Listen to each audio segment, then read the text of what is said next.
네, 어제 우리나라에서 첫 원숭이 두창 환자가 나왔죠. 원숭이 두창 감염, 이제 우리나라도 예외가 아니게 됐습니다. 네, 오늘 WHO에서 긴급회의를 여는 데다 또 7, 8월엔 코로나 재유행까지 우려되면서 국내 검역에 신속한 대응이 필요한 상황입니다. 전문가와 자세한 내용 짚어보겠습니다. 정재훈 가천대 예방의학과 교수와 함께합니다. 어서 오세요. 어서 네, 오십시오. 안녕하세요. 안녕하세요. 원숭이 두창 환자가 처음 나왔잖아요. 전 세계적으로 보면 곳곳에서 환자가 나오고 있어서 걱정이거든요. 전문가들은 어떻게 보고 있는 거예요? 네, 국내 유입은 시간 문제라고 볼 수 있었습니다. 네. 전 세계적으로 급격하게 유행이 진행이 되고 있기 때문에 언젠가는 국내에 들어올 것으로 예상을 하고 있었는데요. 시기나 발견 방식에 있어서는 저는 그래도 이 정도면 다행스럽다라고 생각을 합니다. 어제 발견된 확진자 같은 경우에는 입국 단계에서 확인이 되었기 때문에 접촉자가 매우 적은 상황이었거든요. 네. 그렇기 때문에 예전보다는 대응이 조금 쉽다 이렇게 볼 수 있습니다. 그분은 자진 신고를 했잖아요. 그런데 만약에 자진 신고를 하지 않았다면 지역 감염도 충분히 우려해 볼 수 있는 상황인데 검역 강화에 대한 필요성은 어떻게 보십니까? 충분히 그런 가능성은 있습니다. 하지만 감염병의 검역 조치라고 하는 것은 검역에 따른 비용과 효과를 고려해야 되거든요. 지금의 원숭이 두창의 위험성을 볼 때에는 일률적으로 검역 조치를 강화하기는 매우 어려운 상황입니다. 예를 들어서 코로나19처럼 PCR 검사를 받고 입국한다거나 아니면 입국 후에 격리 기간을 가진다라고 하는 것은 굉장히 유행 상황이 심각해진 상황에서는 가능하지만 지금은 불가능한 조치이고요. 그렇기 때문에 자진 신고에 기대하는 것이 가장 좋은 방법입니다. 네, 어제 의심 환자가 2명이었잖아요. 근데 한 명은 수두 환자로 확인이 됐습니다. 증상이 어떻게 다릅니까? 어려운 부분입니다. 수두와 원숭이 두창은 초기 증상으로 보면 발열과 발진 거의 동일한 상황이거든요.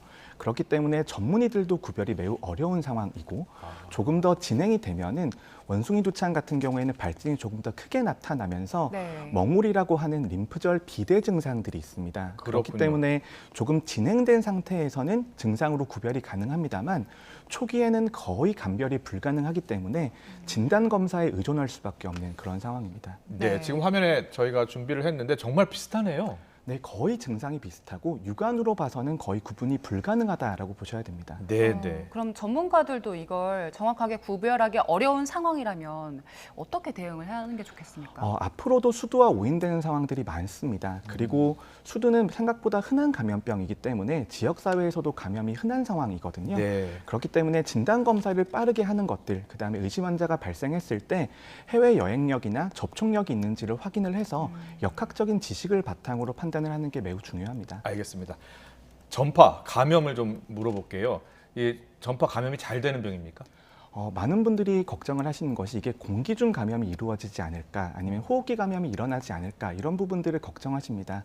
감염병에 있어서는 100%는 없습니다만 지금 원숭이 두창 같은 경우에는 대부분은 직접 전파로 인해서 감염이 일어난다라고 되어 있거든요.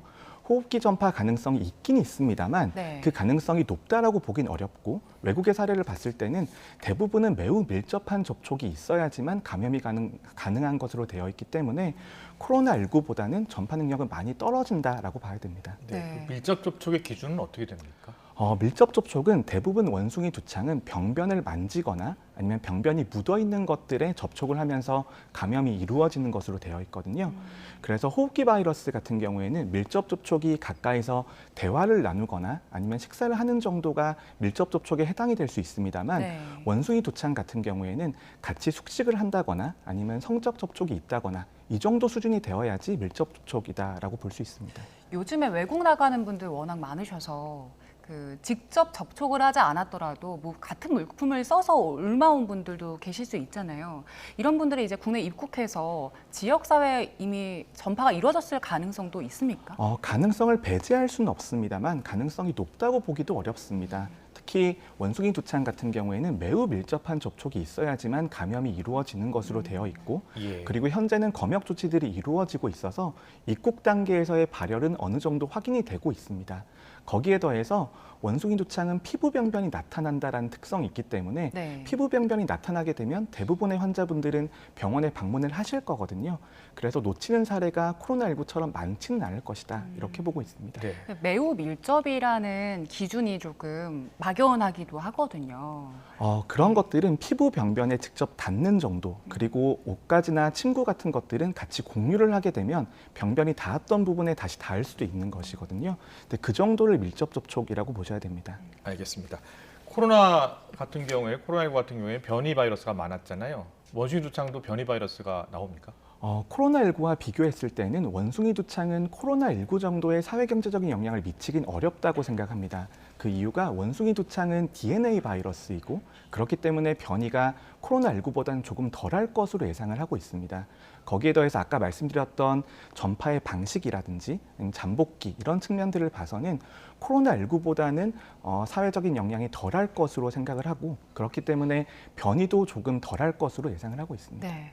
그동안에는 이제 해외여행 나가는 분들이 좀 적었지만 이제 여름휴가로 많이 나가실 텐데 그때 본격적으로 해외여행 가는 분들 늘어나면 우리나라도 좀 감염 우려가 높아지게 되는 걸까요?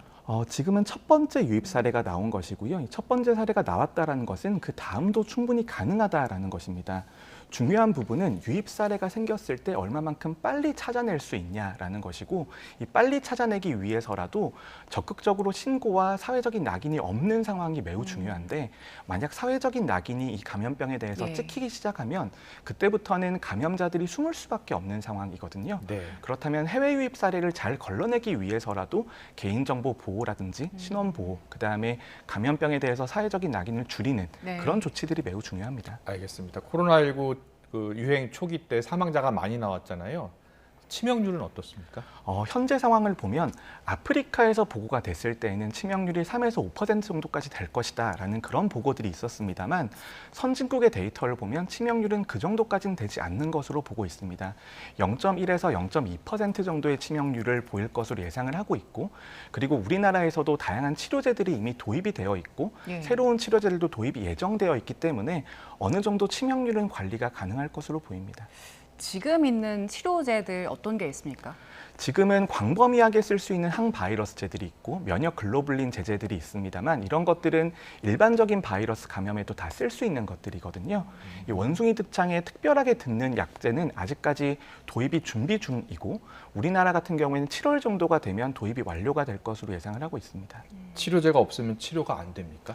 그렇지 않습니다. 대부분 바이러스성 질환 같은 경우에는 우리 몸의 면역으로 치료가 되는 경우들이 대부분이고 그리고 치료라고 하는 것이 우리 몸이 바이러스를 이겨낼 때까지 대증요법을 통해서 보조를 해주는 것들 그런 네. 것들이 주된 치료요법입니다. 네. 네.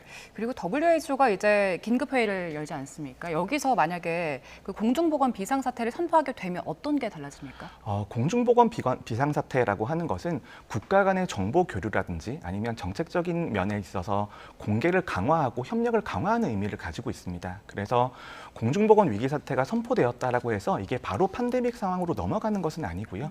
팬데믹이 될 가능성이 있다. 그리고 가능성이 있기 때문에 국제적인 협력을 강화해야 된다. 그 정도의 의미로 받아들여야 됩니다.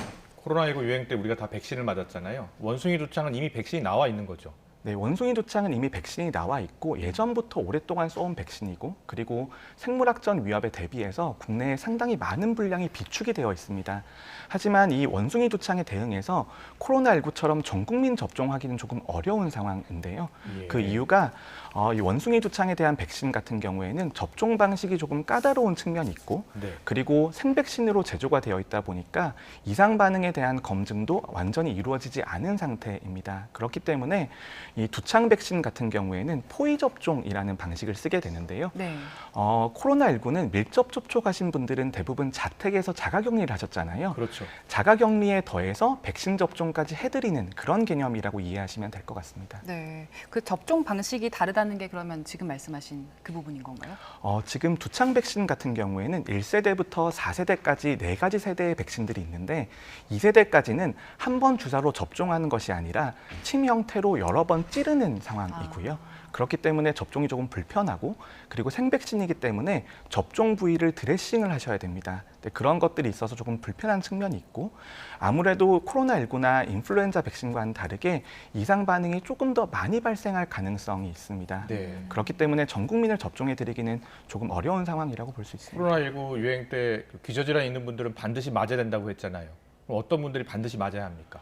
지금은 매우 밀접하게 접촉하신 분들 같은 경우에는 이 두창 백신은 코로나19 백신과 다르게 노출된 다음에 접종을 하셔도 예방 효과가 나타납니다. 치료 효과가 있는 네, 겁니까? 치료라기보단 노출 후 예방 효과가 있는 것이죠. 그렇기 예. 때문에 노출되더라도 접종을 하시게 되면 감염으로 진행을 막아주는 상황이기 때문에 네. 그런 목적으로 투약은 충분히 가능합니다. 네, 그 백신 이상 반응은 어떤 게 있습니까? 현재까지 알려진 이상 반응으로는 심근염 같은 것들이 굉장히 높은 빈도로 발생할 수 있다라고 되어 있는데 이 높은 빈도라고 하는 것도 감염되는 것보다는 훨씬 더 낮은 빈도입니다. 그렇기 때문에 노출되어서 감염 가능성이 높은 분들에게는 적극적으로 접종을 할 수 있는 것이고요. 네. 하지만 이 접종의 이제 필요성, 감염의 위험성, 그다음에 안전성 같은 것들을 종합적으로 고려해서 전 국민이 모두 접종하실 필요까지는 없겠다. 이렇게 전문가들이 판단을 내리고 있는 겁니다. 알겠습니다. 코로나19 재유행 가능성을 여쭤볼게요. 7, 8월에 우리 많은 국민들이 갖고 있는 항체가 이제 거의 각지 이제 소멸되면서 효과가 7, 8월에 재유행 가능성이 이야기 나오는데 어떻게 보세요? 저는 충분히 가능성이 있다고 생각을 합니다. 감염을 통해서 얻은 면역이든 백신 접종을 통해서 얻은 면역이든 시간이 지나면 면역 효과가 감소한다라는 것은 매우 잘 증명이 되어 있고요. 그리고 우리나라의 확진자 추이를 보면 이번 주는 거의 이제 바닥에 도달했다라고 보고 있습니다. 다음 주와 다다음 주 정도가 되면 더 이상 감소하지 않는 상황까지 이어질 텐데 네. 그 상황에서 면역이 지속적으로 감소한다라면 확진자의 숫자는 언제든지 높아질 수 있는 그런 상황입니다. 그럼 4차 접종도 고려를 해봐야 됩니까?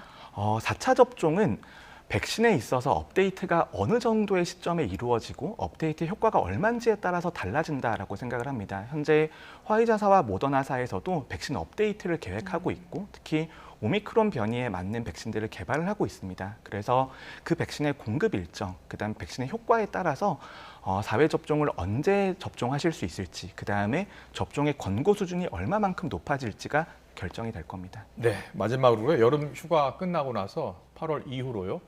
원숭이 두창이 국내에서도 퍼질 가능성 그리고 코로나19 재유행이 동시에 될 가능성은 어떻게 보세요? 충분히 가능성은 있습니다. 해외 사례에서 유입이 계속되고 있기 때문에 원숭이 두창 사례는 계속해서 발견이 될 거고요. 예. 지역 사회에서의 감염 사례도 충분히 발견될 수는 있습니다. 하지만 준비가 어느 정도 되어 있기 때문에 충분히 대응이 가능하다고 보고 있습니다. 네, 알겠습니다. 오늘 코로나19 재유행 가능성뿐만 아니라 원숭이 두창에 대해서 아주 자세히 들어봤습니다. 정재훈 가천대 예방의학과 교수와 함께했습니다. 잘 들었습니다. 네, 감사합니다.